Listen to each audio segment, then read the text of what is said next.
Siamo con Anna Marino, il fulcro portante dell'Associazione Volontari di Strada. Ecco, cogliamo l'occasione a 2 giorni dal Santo Natale. Ecco, come state vivendo come associazione di volontariato questo Natale, anche in vista considerando anche le esigenze di tanta gente che ha bisogno? Ecco, vorremmo sapere il tuo parere e cosa può fare la città per voi e per chi ha bisogno.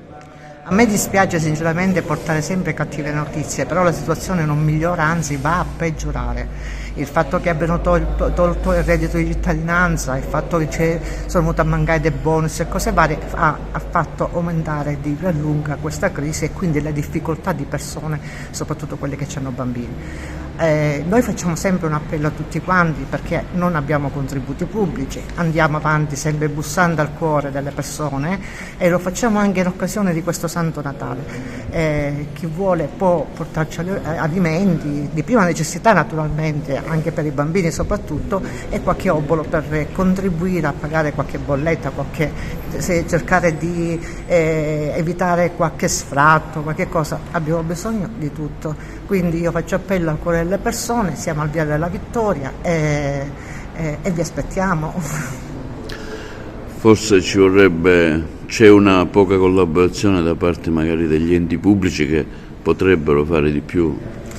Potrebbero fare di più, però anche gli enti pubblici sono in difficoltà. Ecco, quindi una volta c'erano dei contributi dello Stato che arrivavano al comune, ordinari e straordinari, adesso questo non succede più, quindi anche il comune con il bilancio non riesce più a sopperire determinate necessità.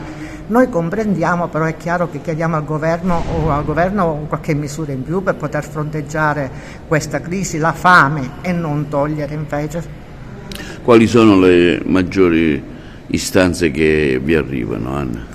Arrivano intanto alimenti, quindi la richiesta di pasta, di latte. Con il latte noi riusciamo ad accontentare sia i bambini che anche le persone adulte, le persone anziane che stanno la sera a casa e si accontentano una tazza di latte perché magari con la misera pensione aiutano la famiglia, i familiari disoccupati, perché no, si perdono lavoro a 50 anni, non è che è facile andarlo a ritrovare, dalle nostre parti non c'è questa capacità di impiego delle persone e quindi poi la bolletta, perché arrivano bollette proprio incredibili, stratosferiche, quindi l'aiuto anche per qualche visita medica, l'aiuto anche per poter fare un funerale, cioè qui la situazione veramente sta toccando una crisi storica che non ha precedenti.